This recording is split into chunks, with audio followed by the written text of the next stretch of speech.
Ladies and gentlemen, it is the Homemade Broadcast, episode 454. My name's Will Kuntz. That's some stupid cat that Anna has. And hold on, I got to fade this out. My own producer here, so I got to do it very carefully. And then I'm going to introduce Anna Hummel and Small Penis Cat. Is it Small Penis? He's so big. He is very large now. Last time I saw him. What's that?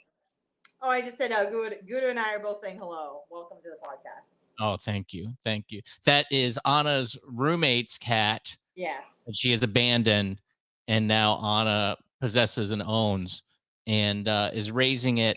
This is going to be the first time after the nuclear war starts where she will eat meat, will be that stupid cat, Gouda. I'm actually breastfeeding it right now. Oh, well, that's why it's starving. It looks a little thin. Welcome to the program, folks. My name's Will. This is Anna. This is a program we do once a week live now. If you're listening on a podcast later on, you can join us Wednesdays between 4:30, 5:30, right around there. We like to do this live and interact with you, people who listen to the program. But I get it. Like, I'm a podcast person, and I tend to listen to things not live. So there's many of you that do that too. So thank you for listening later. I've just been having one of those days, Anna. It's been a tough day. I couldn't get my damn camera working. I don't know why, what happened, but I figured it out.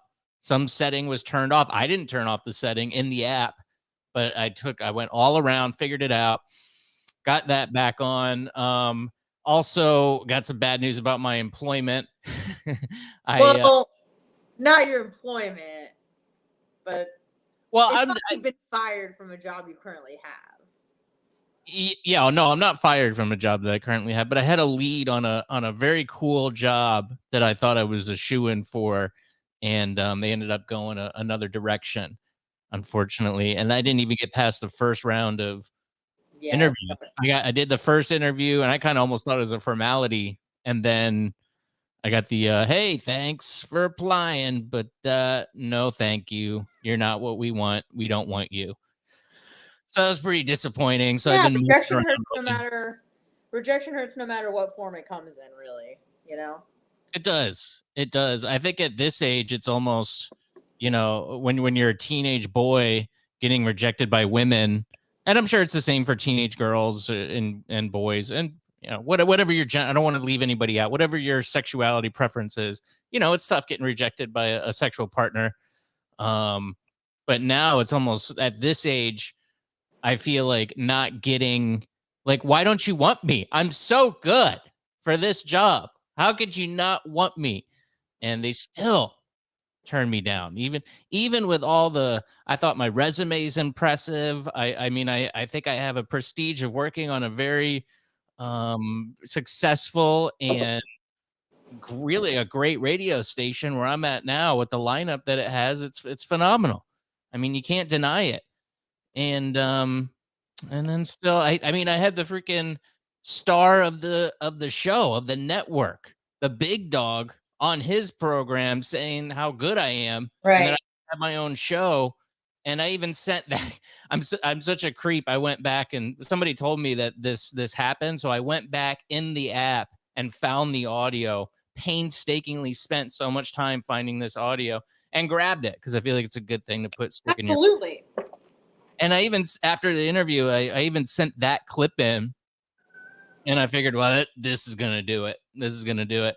And nope, don't want you. Well, at this point, I feel like because almost no one is really working on maintaining a meritocracy, it just seems like it's probably the fact that they were just looking optically for someone that didn't look like you. I don't blame them. I'm not much to look at. See, that was the thing with and I don't want radio. to assume that either. And I don't want to just say, "Oh, you didn't get the job. It's because you're white or male," which may be the case, but it may not be the case. But it just seems like you've been in the business long enough. You are familiar with the market. You have experience. You have people high up on the food chain giving you singing your praises and giving you accolades. It seems like it's just a perfect fit. And when you told me about this, I was in the car with my boyfriend and I'm like, dude, this is it. This is Will's next move. This is perfect. We were discussing it, yada, yada, yada. So again, I don't want to assume it's because of, how you look or don't look, but it just seems to be odd that you didn't even pass like the first round of interviews. Yeah. Yeah, it sucks. Oh, I didn't think you were talking about my race or my sex organs. What sex organ? I thought you were just saying I was ugly, which I was like, well, that could also, play into it. But I mean, talk radio is kind of for ugly people. That's what. Yeah, I mean, we've heard this. You've got a face for radio deal. I mean, it's funny because it's half true. I mean, not for everybody. I say that. It's my dad's favorite joke. Huh? It's my dad's favorite joke for me. Of course, it's boomer jokes. It's fun. But I say that as I have 2 of the largest pimples I've ever seen in my life on my face. And then right under that, I have remnants of my black eye, which just now looks like a shadow or a birthmark and just makes me look older and more tired. So, I too am glad that I am on the radio and not on television. Yeah, but I mean, even though there's a visual component, but there's visual components now. Yeah. Absolutely. I mean, there's the Bone as Bone TV. You got Twitch, where you're at. And you're kind of on camera all the time.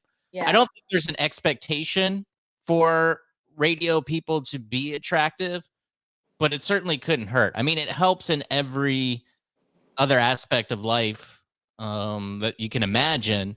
So, I mean, obviously, the better looking you are in any field, it's going to be, but it used to be kind of the place you could go and make a decent living is radio and be ugly because nobody had to know what you look like. Right. But that's really not how things work, as because the people that hire you are probably going to have to be around you and interact with you. So if it's between you and a 25-year-old hot chick with the same resume, and it's between having you in studio every day and having to interact with you versus having her in studio every day and having to interact with her, they're probably going to choose her. So, it's not just for the audience. It's also for the company and the people that work there as well. Is she as smart and talented as I am? Yes, same? Even her name is like Wilma. Okay. She's the same person as you. Okay. Intellect, in terms of politics, etc., all of the same accreditations, all that sort of thing. But the only difference is that she's a hot 25-year-old and you're you. Yeah. Yeah. I mean, I totally get that. I understand. And I know that the position that I was applying for is currently held by a female. So I wonder if maybe that has something to do with it, where they're looking for I'll be interested to find out who ends up getting that role there at that Spike on the mic. Yeah, no, maybe. Hey, maybe. That would be something. I love Spike. Will kills himself. I used to kind of hate Spike, but I really like him now. I get to talk to him a little bit every day. He's a funny guy. He's cool. I had to block him on Twitter though because he was annoying. He took everything like literally on there and would just comment and be like, "What about Donald Trump?" And I'd be like, "Oh, I'm not even talking about that." So I had to. You don't have to answer people on Twitter, right? Oh, you just block them. That's what I'm saying. You block them. I'm like, they don't bother you anymore. Or just like, yeah. But I understand if it's kind of like stuffing up your feed and everything. You just don't want to see it anymore. I get it. Yeah. Yeah. It's yeah. It's tough. There's a few other listeners that do that too. There's this guy Gary Breeswine. I don't know if he's all over me too. He calls in almost at least once or twice a week on Bubba Show. Really? Oh, he doesn't call. I kind of was like, oh, he's a coward. He doesn't call. No, I know. he's calling us. He's calling us. Interesting. Because I've spoken to him on the phone. I remember one time a long time ago, and he was actually kind of cool. He was, he had disagreements, but he was civil. But online, I don't know what it is. It just turns people into monstrous human beings. Yeah.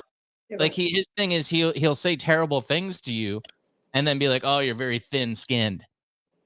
And you'd be like, it's not an open door for you to harass me. You can't just come in here like a lot of people go, "Oh, it's social media. That's what it is." And you go, "Okay, but not every open door is an invitation to enter either, just because it's public." So yeah, I don't want to talk to you. I don't want to interact with you. You're a dick.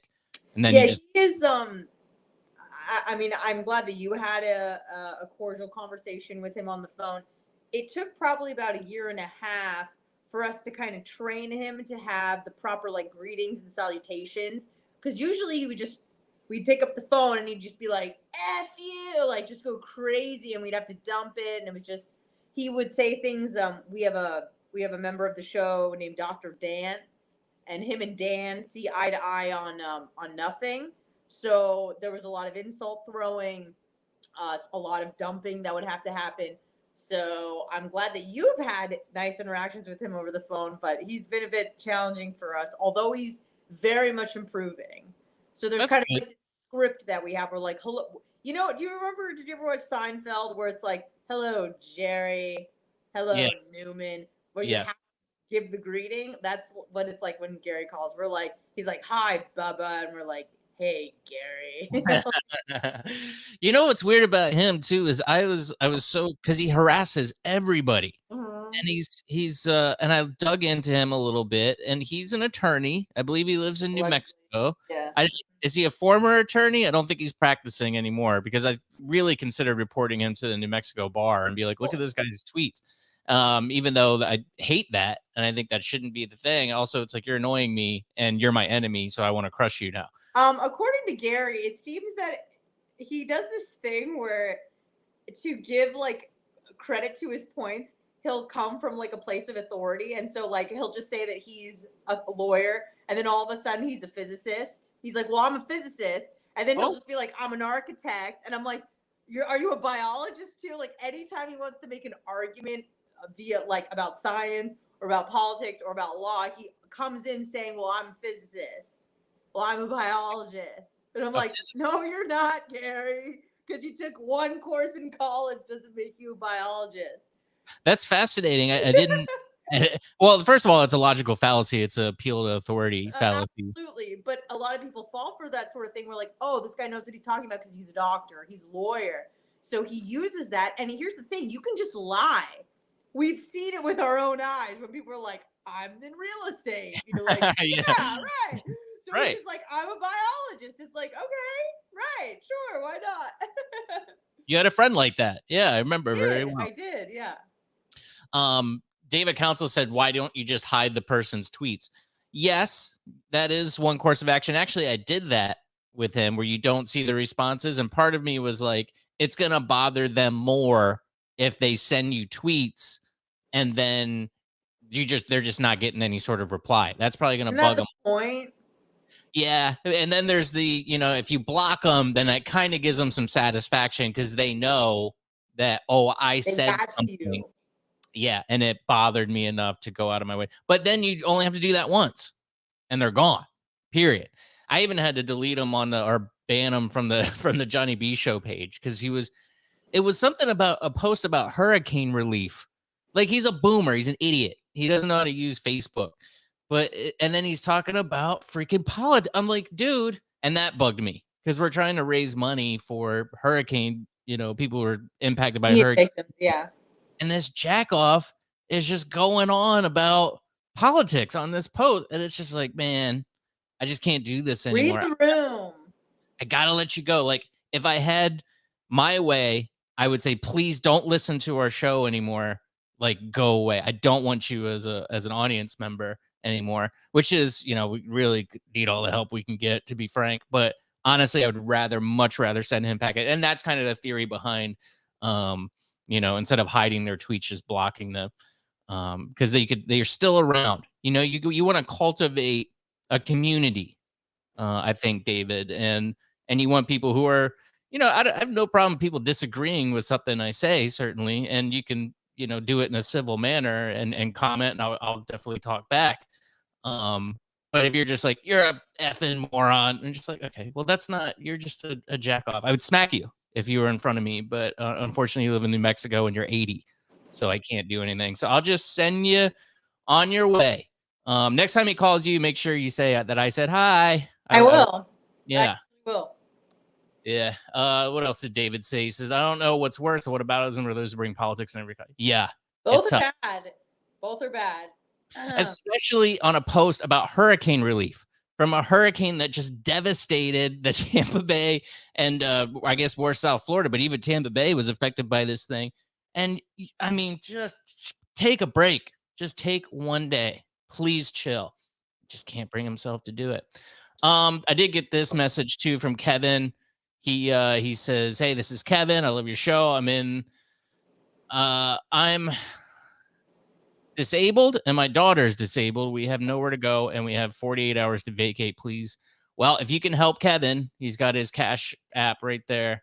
If you would like to do that, Kevin, I got to be honest with you. We have 11 listeners though live right now. So I don't know if we're going to be much help. I appreciate you checking it out and sharing it. And I hope your situation improves. And if anyone can help, there's Kevin's Cash app right there. I wish you luck and I hope things get better real soon.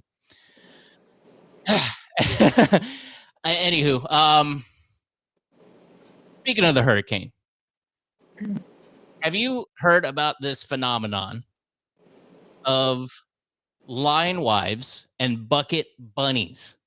No. You're not on social media. You're not on TikTok. No. So I'm not on TikTok either.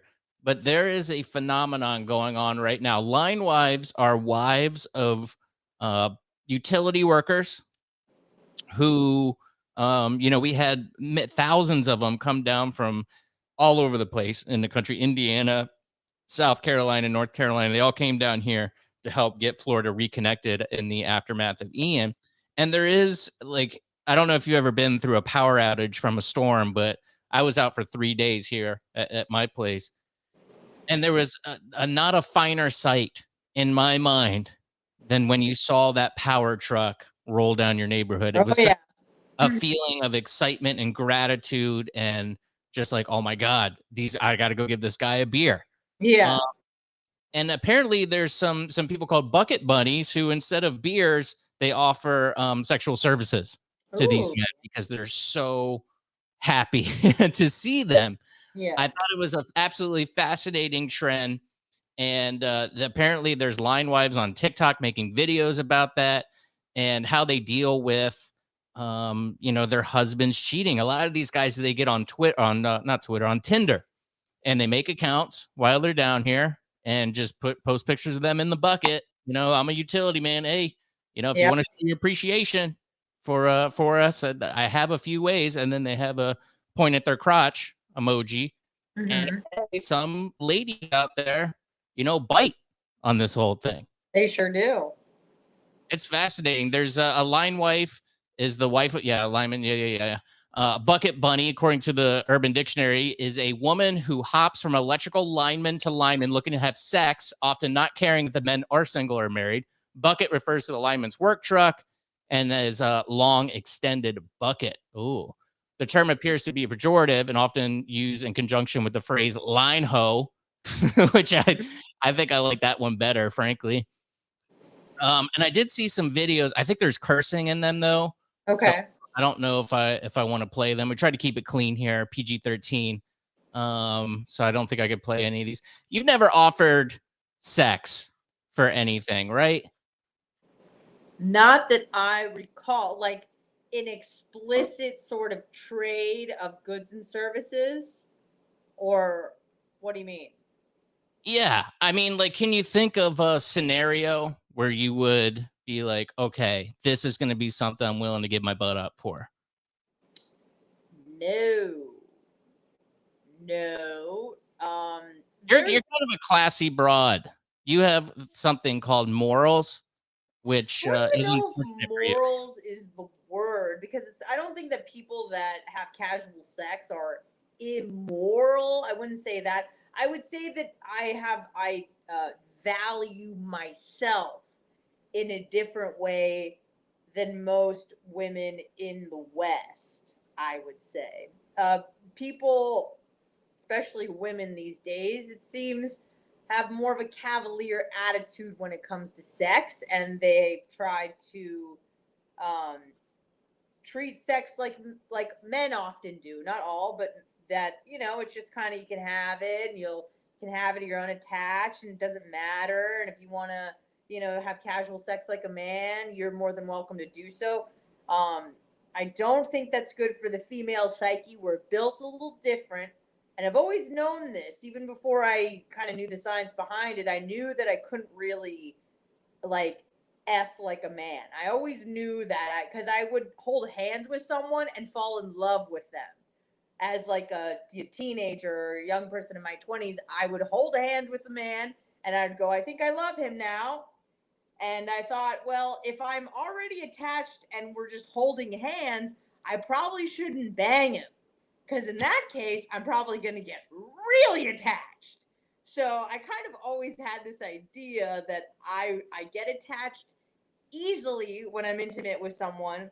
And I think most women are like that, but they've kind of trained themselves not to be because they've had so many sexual experiences that having sex to them is often just like shaking hands. Whereas with me, I still find it like a I hate using this word, but it's somewhat of a sacred thing to me. It's not something that I have had often in my life, and there's been periods of, you know, 3 to 5 years of my adult life where I didn't have sex at all. So I'm kind of a camel in that way, a sex camel, where I can go very long without having water, so to speak. So, anyways, that's kind of a long-winded answer, but yeah, no, I'm not a hoe. So I think like it's weird because I would probably bang for a turkey sandwich. And you're that also is a guy, though. yeah. Yeah.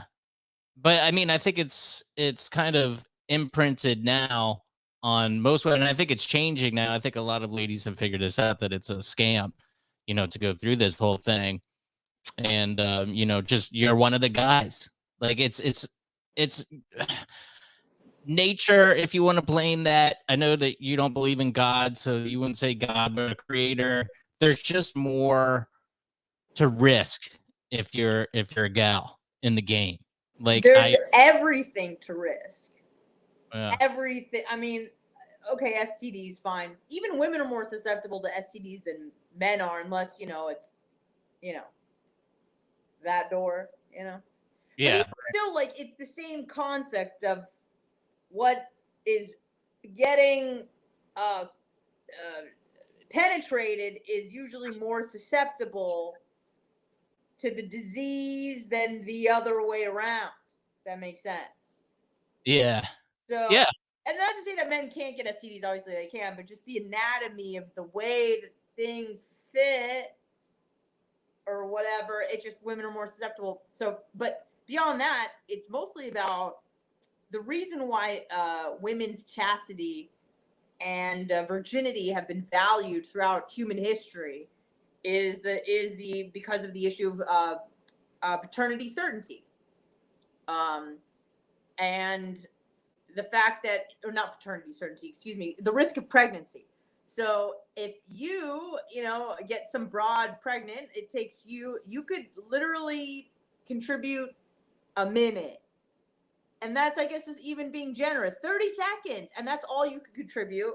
Or on the other end, the woman would have to go through pregnancy, gestation, lactation, and then obviously be kind of stuck with this kid. So it was very, very important for women and human evolution, the women that were involved in hominid evolution, to be very selective with their male partners. They shouldn't be just kind of you know, whatever, and cavalier about who they're having sex with, because they had to be very careful because of the risk of pregnancy. And so people think, oh, men and women equal, but no. Now with the advent of like birth control, contraception, and stuff like that, you know, women are like, well, I don't really have a risk if I don't want, or I could have an abortion or whatever. But the biological and psychological mechanisms didn't just dissipate in the 60s because abortion became available, or because contraception became available. It didn't change what's up here. But people are trying to force that into you socially by being like, yeah, no, you can bang like a dude. No, you can't. I've yet to meet one woman who can have completely unattached sex. The only people that can do that are prostitutes. I don't even know if they can either. I think a lot of people just lie to themselves. Well, I think that they can because in their mind it's a business, and they have to do it every night. So it's not like you can fall in love with a man every time you have sex with him, right? But for most women, and at least those women are getting paid for it. You think about all the women who are giving it up for free and they're not even getting paid for it. Those are just sluts, you know what I mean? Like, at least a hoe, a prostitute, is getting money, but a slut is just someone who's giving up for free and not really getting anything from it. So, just funny. But anyway. Yeah. It's definitely not the same. It's kind of a burden to ladies that have to deal with this. I feel bad for you to a certain extent, but I guess you just gotta know your worth. Yeah, I think it's important to be selective, and I think that, at least in my experience, I've had a few partners in my past where it was kind of annoying how much I would push back or require, you know, STD screenings or whatever, like made them jump through a lot of hoops, and it was really annoying for them because they're like, I have to schedule this, I have to go to the doctor, I have to do this. But every single one of them, and I'm only really referencing two, but those two made it a point to tell me after everything was said and done, I'm so glad that you made me go through that, because I know and feel secure that you're not just going to go to the club one night and hook up with a random guy because you're too scared of STDs and, you know, intimacy. Because you're mentally ill. Huh? What was that? Because you're mentally ill. Right, exactly. So they felt very comfortable knowing that they had to go through a lot of hoops, and that is required of any man that, you know, is trying to get intimate. So they felt a lot more comfortable. They trusted me more, if that made sense. So Sure. Yeah, absolutely. That's it's in the short term, I think guys are like, oh my God, but in the long term, I think, yeah, you feel you have that sense of security that you know, you're not just gonna go out and find another partner for sure. right. So no giving it up for electricity. You're not gonna become a bucket bunny. No, you know, I would give it like a hey, thanks. Thanks, guy. You guys want to? You're offering hand stuff instead? That's pretty good. I No, feel like it's like maybe a high five or like a oh, wave. I was trying to do a wave, like, hey, I thank you, see. appreciate you. But Careful, somebody's gonna clip that and send it and claim that you're a Jewish Nazi. Don't do that too far. Extend that arm. Nope, don't do it. I'm telling you. palm up, palm down. For your own sake, please don't do it. You know, one thing I wanted to touch on with you too is, did you hear about this woman who survived the ISIS bombing? I believe she was Nordic or something, Northern European. Yeah, she got euthanized. She's 20. She was 23 years old. She tried to kill herself twice in 2018, 2020. She posted regularly on social media about her struggles since the ISIS bombing there at the airport. Took a bunch of medications. 23 years old, chose to be euthanized earlier this year. Hold on. Belgium. Yeah. She was a victim of a bombing that didn't kill her. Correct. And the trauma sent her down a spiral of depression where she wanted to take her life and attempted a few times. Yes. Okay. Got it. That is correct. And in Belgium and Northern European, and she's a Northern European lady, they said, okay. And they let her do this. She was surrounded by her family. They hooked her up to the rig. I'm assuming it was some sort of injection. And her mother held her hand and let her go. And she died because she's mentally ill from this thing. And you know, part of me on the surface, you go, well, my thing is that your body is kind of the only thing that you do own in this world. Yeah. And if you really don't want to be here, then you shouldn't have to be but also it left me feeling a little sick to my stomach thinking about this, how they just went, okay, and kind of threw her away, almost validating her not wanting to be here when it's really kind of cool and special that you're here. What a miracle it is that one of your dad's cells went into your mom and then they collided out of the millions or hundreds of millions of other people that you could have been. This was the one that made it, and how uncertain and just crazy numbers it is that you're here, and then they just throw it away like that. And I know that she obviously had probably some survivor's guilt there, was traumatized or whatever, but and I guess they put her through the rigmaroles of the therapy and whatever, but then she just said, "No, I'm just gonna give up," and they just gave up on her and let her just drift off Yeah. the In street. principle, I think that it's fine. In principle, Superficially, anyways, yeah, I go, okay, well, that's your decision, but you're an adult. doesn't sit You right. want it. You tried to get help. You don't want to. You don't want to be here. You should be able to opt out. Yeah, It's but you're an adult. 23 is an adult legally. But I remember, 23 wasn't that long ago for me. And I don't think that I was fully mature at 23 to make that sort of decision. Um, no. it just seems dark. It doesn't sit right with me. It's been bothering me all week, actually, thinking about Well, the line in the sand is 18. I don't think any human being, male or female, has a fully developed brain at 18. But we have to draw the line in the sand where if you can be sent to war, you should be able to be considered an adult, tried as an adult, treated like an adult. I think you should be able to drink at 18. Like, I think everything, it should be just 18. We decided that's when you're a grown human, even though many people know that you're not mentally. But at the end of the day, legally and principally, if you want to opt out, you should be able to. yeah. Probably not a popular opinion. Well, I Some, think it is because even saying, I agree with you, but also I think it's something severely wrong with that. And I don't know, and it kind of goes back to just these fights that are happening on the culture front with now kids and teenagers getting surgeries, cutting off body parts and something. I'm not particularly religious or anything, but it almost seems like I don't know. It just doesn't seem right. I yeah. it makes me feel like society is just kind of crumbling and we don't even have any sort of semblance of right and wrong anymore, of any sort of morality of I don't know, but that's even worse. I mean, that's the ultimate, just letting somebody go who's mentally ill, who's probably, who probably can't make these judgments because they're mentally ill, and just Yeah. saying, "Okay," and just giving Well, up on them.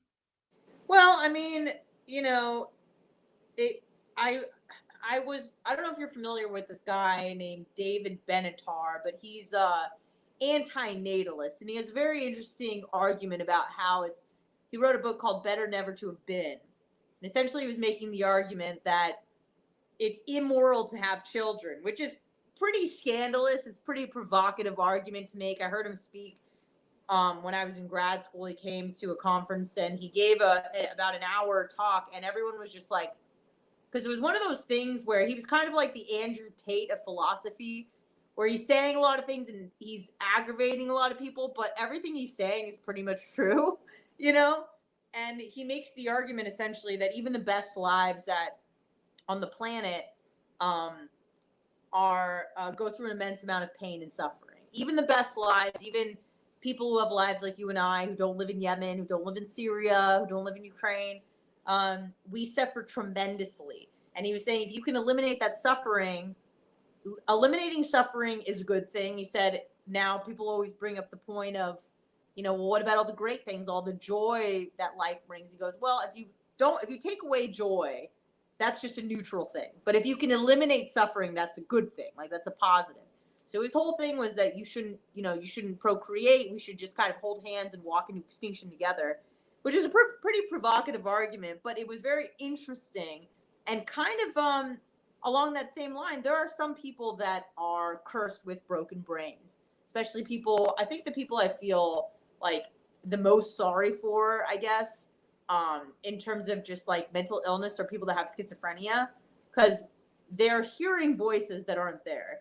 You know, people are telling them to do things, or just constant chatter of just like demonic things, or just like paranoia, or they think they're being followed. And really, the only sort of medication for these people is just to numb them, right? And they feel nothing. So when I think about like that life, is that life worth living, where I'm either extremely paranoid or I feel nothing at all? Like, I wouldn't want to go through life that way. So I can kind of understand where mental illness gets to a point where it's so debilitating that, you know, maybe we should be listening to the person who's like, listen, I'm telling you, this life sucks. I want to opt out. I don't want to be here anymore. You know, and Yeah. I think that most people aren't like that. I think most people have the ability for at least some measure of rehabilitation, where it's like better lifestyle, better environment, the right medication. But maybe, just maybe, there is a certain subset of people who just, they're having a horrible time every moment of every day. And the only relief that they get is when they're just like not conscious, you know? So there is an argument to make that maybe that's the best, and that's literally what euthanasia means, is better off dead. Like, I think that's the Latin translation. So it's sad because of her age, but if she would had polio and she was like 85 with rheumatoid arthritis and pancreatic cancer, everyone would be like, oh yeah, hospice, no problem. She lives a horribly miserable life where she's suffering every day. Well, maybe she is, but she happens to be 23. So, you know, I don't know. It's hard. You know, there's a lot of things you have to take into consideration. Yeah. There is there is a currency of victimhood.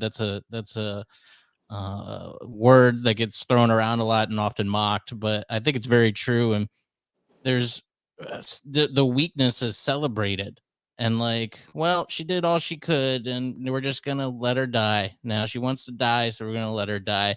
And I think it's different for, like, if you have some sort of disease, physical disease, a cancer that's painful or something like that. Like, I go, okay, well, you should be able to choose kind of how this ends, because it is ending. I mean, you know for sure that it's ending. And just at 23 years old, there's just such a, man, you get such a long time, but also such a short time too. I mean, in the long run, I've been, depressed throughout my life too. It's something that runs clinically in my family. Anxiety disorders, that whole thing. I've been diagnosed when I was a kid with these things, and I feel like I kind of was able to overcome them, not through the care of a professional. I guess I'm lucky in that sense that I just kind of got my life together to a certain degree. There's other aspects where it's not going so great, but in some aspects, I've got my life together.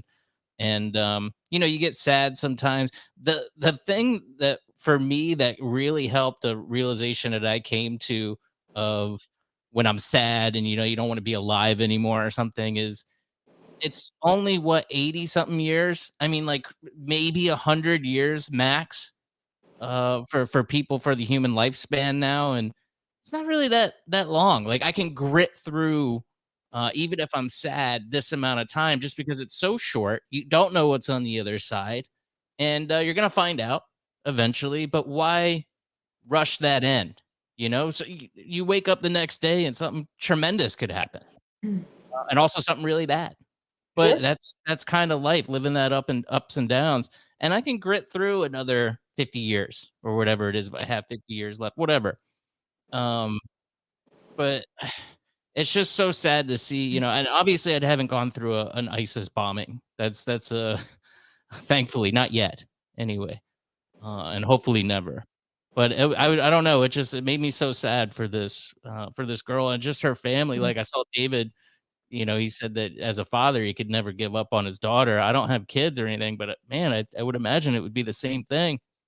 And how easy they just kind of went, okay, and just kind of tossed her away. You want to do this? I understand, and just let her go and held her hand. It was just so dark, and it Yeah, made it's me. so odd way of like being progressive. Like, is that the Yeah, next frontier where we're just like, oh, you want to die? Maybe that's your orientation. Is you're a life person or a death person? So you could just die. You know. So and again, they like in Northern Europe and Scandinavia, not that Belgium is part of Scandinavia, but whatever. It's very liberal society. It's a very secular society, and I think that they. And again, I don't know for sure, but I would probably say, maybe they just kind of look at death as like the next step of life. Maybe they don't look at it as like this final end. It's just kind of like the natural progression of things, and maybe this person just. And again, I didn't read the article, so I don't know if they really tried everything and she was hurting herself all the time. I don't know. Um, but I would venture to say that, they have probably a different outlook when it comes to mental illness and euthanasia. But here's the thing, like, euthanasia, I think, definitely has a place in society. I think it's almost cruel when people want to die. There was some, like, not a rock star, but he was like a like Studio 54 guy. This was like 5 months ago, where he actually went to, I think it was either Switzerland or maybe it was Belgium, Denmark, something like that. And he died over there because they were able to kind of give him what they did with this other lady, but he was in his 80s, so. And he went and he had assisted suicide. So I think there's definitely a place for that in society. It's just what's unfortunate about this is her age. She's 20. She was 23. Right. There you go. Yeah, and it's not a it's not a physical disability either. It's something in your brain. I just feel like, man, there's got to be. Well, I mean, your brain is part of your body. Now, is Yeah, it gonna kill you like the same way that most diseases do? No. But could it be just as insufferable? Yeah, like, you know? I don't know. I mean, I see what you're saying, but I mean, it's not something that's like brain cancer or something that's gonna like you have 6 months to live, Right. and it's gonna be extremely painful in the last few weeks, and you go, okay, well, I'd rather not suffer through that pain. Like I totally get that. That makes total sense, even if she was that age.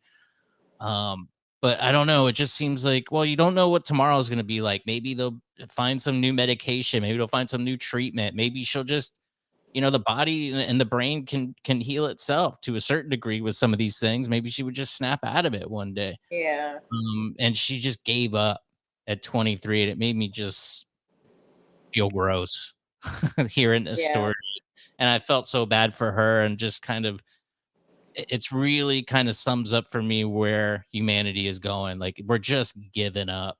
And we have a lot to offer. Like humanity really is awesome. It's got a lot of bad in it, clearly, but humanity's capable of doing really cool things. And humanity's problems, a lot of the things that are going on in the world are caused by humanity, but the only ones that can fix them is humanity, and people are working on it. And I was just so sad hearing this story. It really bummed me out.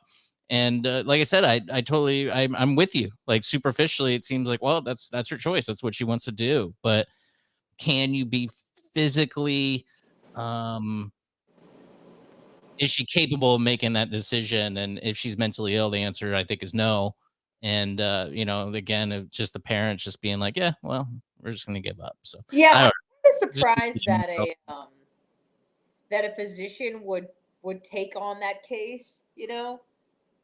Like I yeah. understand a Dr. Kevorkian type where, like I said, they have terminal illness, they're old, they're in pain every day, it's not getting better.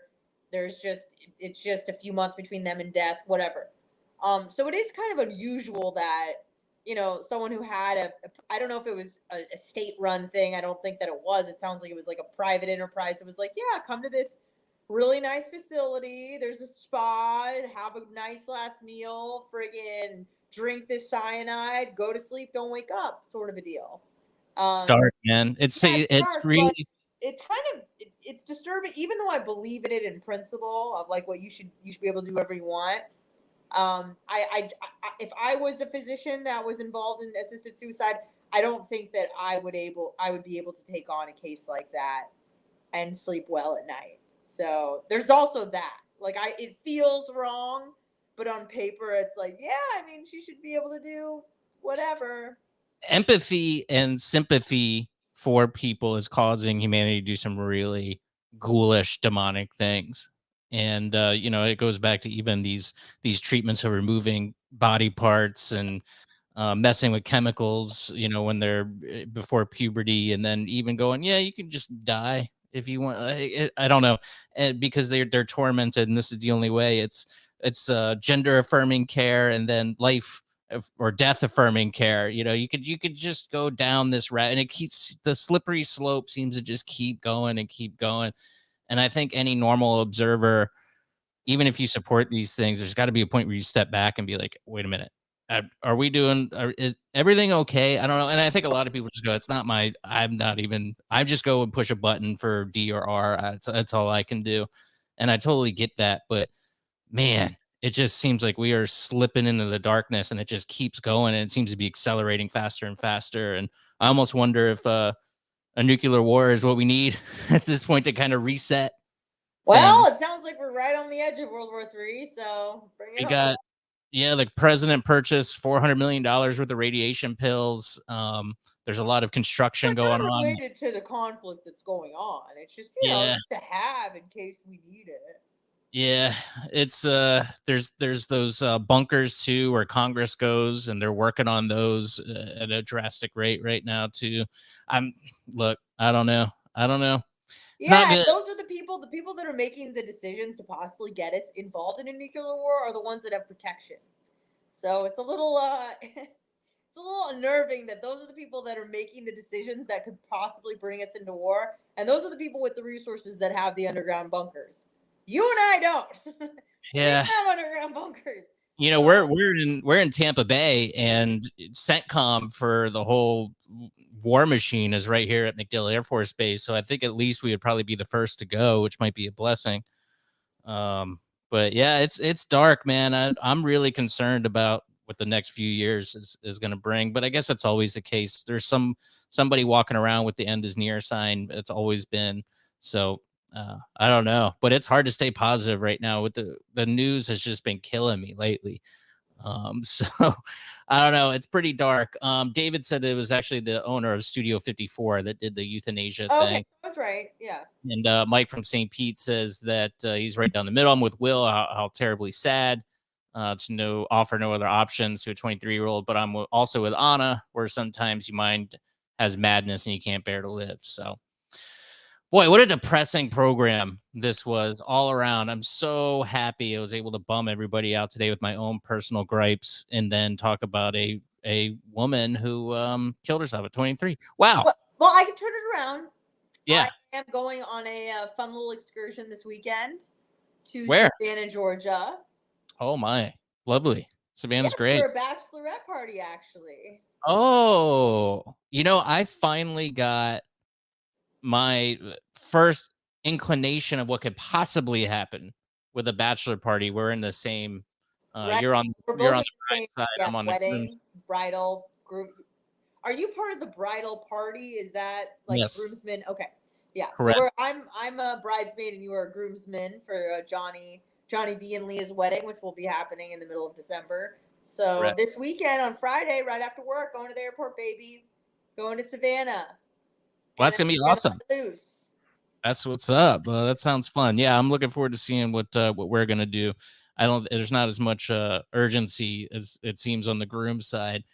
This is Johnny Bell's third marriage, though, so maybe he's This like, is yeah, third bachelor party. I don't want to do anything. So yeah, I don't know. We're gonna figure out something for him though. So, Yeah. all right, great. Well, Anna, it's a pleasure to speak with you. I'm sorry it was such a bummer episode, Oh, but that's okay. I like sad stuff. me too. Generally, I just hope that people who are listening found some sort of enjoyment in it. And between my own problems and society's problems, I think we got a lot figured out today, Anna. A lot. All. So thank you, and enjoy karate.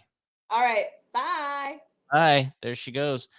All right, thank you. Now, I'd like to remind you that I'm doing YouTube videos and podcasts for nights where the Tampa Bay Lightning are on the air on the bone.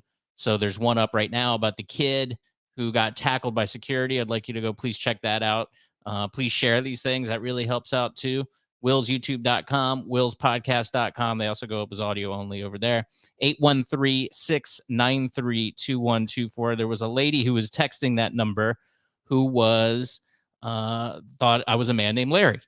and she would say silly things to me, and I would never answer because I'm not Larry. And then she informed me that her aunt died, and I said, okay, I think I got to tell her because this is not Larry, and that's who she wants to know. So I had to tell her, sorry to hear about your aunt, but this is a podcast line. And she said, thank you. So I haven't received any more texts from her, but you can text, leave voicemails, 813-693-2124, social media, home_made_man. Johnny B show when Lightning aren't on the bone, 8 to 10 p.m. and 10 to midnight tonight, which I'll be there solo for the first hour with Kelly. Doing it from home, going to get the Skype set up, got the cam. So that should be fun on Bone TV. So I hope you'll join me then. What else? We got the Bone 10 coming up on Friday. I don't know, man. I don't know what's going on with that. That should be interesting. Fists may fly. I don't know. There was somebody on the station that was not looking forward to it, and I thought it was kind of a work, to get people excited about it. And I texted and I said, "Do you really think this is going to be something?" And he went, "Oh yeah, it's not going to be good." So I don't know, man. It's going to be a time, and I think you can still get tickets for that if you're interested. Just go to theboneonline.com. What else do I want to tell you? I don't know. I guess that's it. I'll talk to you tonight at 10. Theboneonline.com or 1025 if you're in Tampa Bay. Okay. See ya.